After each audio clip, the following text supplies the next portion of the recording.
Assalamualaikum warahmatullahi wabarakatuh. Perkenalkan, nama saya Alena Chandani Saragi. Saya berasal dari MIM 1 Kota Waringin Barat. Hari ini saya ingin menceritakan legenda batu bernama Bukit Tangkiling. Bukit Tangkiling terletak di Kota Palangkaraya, tepatnya di Kalimantan Tengah. Jarak tempuh dari Kota Palangkaraya sekitar 34 km dengan waktu tempuh sekitar 30 menit. Tempat itu ramai di hari libur karena banyak orang yang wisata ke tempat itu. Di Bukit Tangkiling terdapat sebuah batu yang menyerupai kapal. Konon ceritanya kapal itu berubah menjadi batu oleh Yang Maha Kuasa karena terjadi pantangan. Singkat cerita, di sebuah kampung hiduplah seorang ibu dan anak laki-laki. Suaminya sudah meninggal. Ibu itu dikenal dengan Bawi Wuwu atau wanita yang cantik dan awet muda. Suatu hari, wanita itu sedang memasak nasi goreng tanpa minyak. Anaknya pun mendesak wanita itu untuk cepat menghidangkan karena dia merasa lapar. Aku tuh belau, ujar si anak. Ya tunggu, helu nak, ujar si ibu. Anak itu makin merengek-rengek. Habislah kesabaran sang ibu. Tanpa sengaja, ibu itu mengayunkan solet atau alat untuk menggoreng ke bagian kepala anaknya dan mengalirlah darah segar di kepala anaknya. Anaknya pun panik dan marah. Dalam sekejap, anak itu berlari keluar rumah menuju di dermaga. Di dermaga terdapat sebuah kapal yang berasal dari negeri Cina. Dia pun bersembunyi di dalam kapal itu. Ibunya sudah mencari sana sini, namun tak menemukannya. Ibunya pun menyesali perbuatannya. Anak itu pun diketahui oleh sang kapten kapal. Sang kapten kapal pun bertanya, "Leha ikau jendela itu?" Anaknya pun menjawab jujur bahwa dia dipukul oleh ibunya. Dia merasa ibunya tak sayang lagi pada dirinya.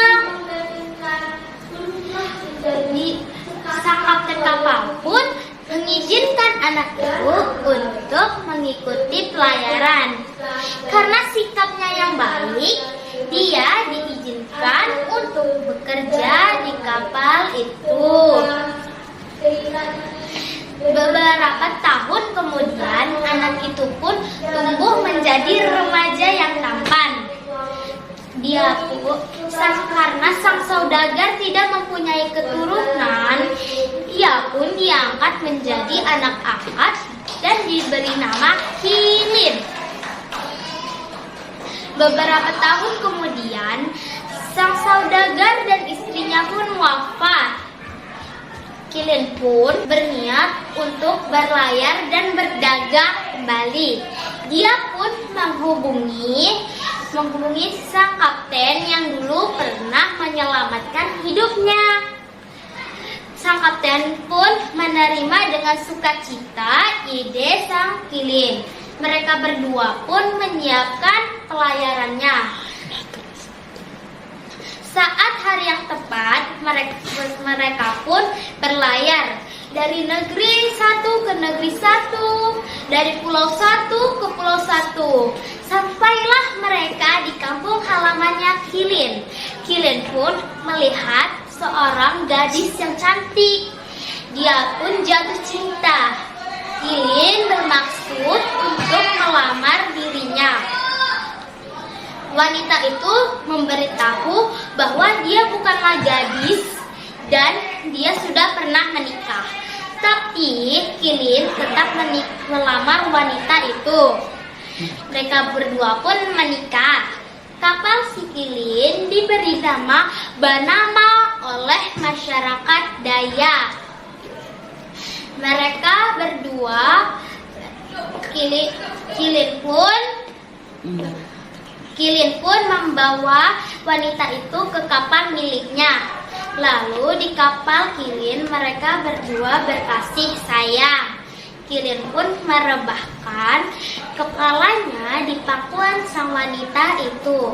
Wanita itu pun mengelus-elus lembut kepala si Kilin. Wanita itu melihat bekas luka. Lalu wanita itu menanyakan hal ini kepada Kilin. Memang ngarai gitu nah? Kilin pun menceritakan masa lalunya. Wanita itu pun terkaget dan pucat. Wanita itu berkata bahwa dialah ibu yang Kilin maksud. Kilin tidak percaya. Kilin menganggap wanita itu berbohong. Jika kau ibuku, mengapa kau tidak tua? Ujar si Kilin. Ya, aku tak tua karena aku meminta kepada Yang Maha Kuasa untuk diberikan umur yang panjang dan awet muda. Kilin tetap tidak percaya. Kilin bersumpah bila perkataan wanita itu benar akan terjadi malapetaka. Tiba-tiba guntur sahut menyahut disertai hujan badai. Padahal saat itu matahari lagi bersinar terang. Banama pun berubah menjadi batu. Wanita itu terjebak di dalam batu tersebut. Nasib Kilin dan awak kapal tidak diketahui jelas, entah hidup ataupun mati. Karena masyarakat prihatin kepada wanita itu, mereka sering memberikan makanan, minuman, pinang, dan sirih melalui lubang yang ada di batu ini. Ada juga yang memasukkan benang, keesokannya akan berubah menjadi kain karena ditenun oleh wanita itu.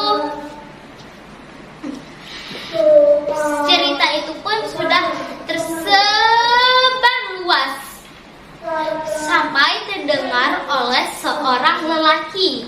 Lelaki itu penasaran dengan wajah wanita itu. Dia pun memberi makanan untuk wanita itu. Lalu wanita itu menjulurkan tangannya untuk mengambil makanan tersebut. Lelaki itu tiba-tiba memegang erat tangan wanita itu, lalu menariknya, memaksanya untuk keluar dari lubang itu karena dia penasaran dengan wajah wanita itu. Tapi wanita itu menolak hal ini. Lelaki itu kesal karena penolakan wanita itu. Lelaki itu menarik keras tangan wanita itu, lalu mengeluarkan senjata dan memotong tangan wanita itu sampai tak ada lagi suara wanita itu. Tidak ada lagi tanda kehidupan di dalam batu itu. Peristiwa itu terjadi pada masa dinasti Tang. Maka penyebutannya berubah menjadi Tang Kilin. Kilin adalah pria yang mengalami peristiwa kutukan. Pada masa itu, air lautan menjadi surut dan menjadi dataran. Dan batu itu menjadi bukit. Batu yang berbentuk perahu sampai sekarang bisa kita lihat. Tapi sangat disayangkan, bukit itu bisa menjadi dataran karena pertambangan batu yang semakin meluas untuk bangunan kota Palangkaraya. Demikian cerita ini pesan moral, jangan terburu-buru mengambil keputusan, apalagi dalam keadaan emosi. Semoga cerita ini bermanfaat untuk Anda. Terima kasih. Wassalamualaikum warahmatullahi wabarakatuh.